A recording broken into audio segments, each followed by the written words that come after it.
إن الله وملائكته يصلون على النبي يا أيها الذين آمنوا صلوا عليه وسلموا تسليما اللهم صل على محمد وآل محمد اللهم صل على محمد وآل محمد اللهم صل على محمد وآل محمد بسم الله الرحمن الرحيم والفجر وليال عشر والشفع والوتر والليل إذا يسر هل في ذلك قسم لذي حجر ألم تر كيف فعل ربك بعاد إرم ذات العماد التي لم يخلق مثلها في البلاد وثمود الذين جابوا الصخر بالواد وفرعون ذي الأوتاد الذين طغوا في البلاد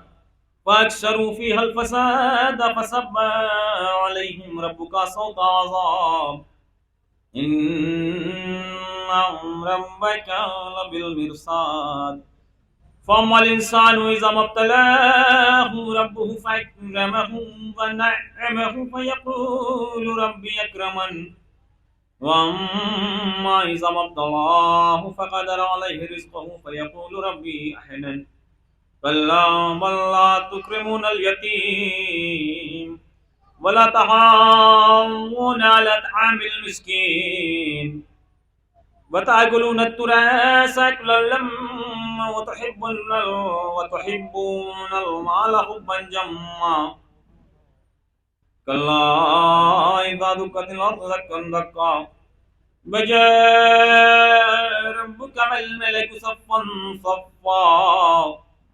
وجيء يومئذ بجهنم يومئذ يتذكر الإنسان وأنى له الذكرى يقول يا ليتني قدمت لحياتي فيومئذ لا يعذب عذابه أحد ولا يوثق وثاقه أحد يا أيتها النفس المطمئنة ارجعي إلى ربك راضية مرضية فادخلي في عبادي وادخلي جنتي صدق الله العلي العظيم وصدق رسوله الكريم اللهم صل على محمد وآل محمد اللهم صل على محمد وآل محمد اللهم صل على محمد وآل محمد وعجل فرجهم صلوات على محمد وآل محمد اللهم صل على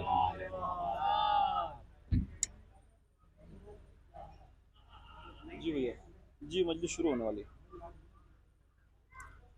11:15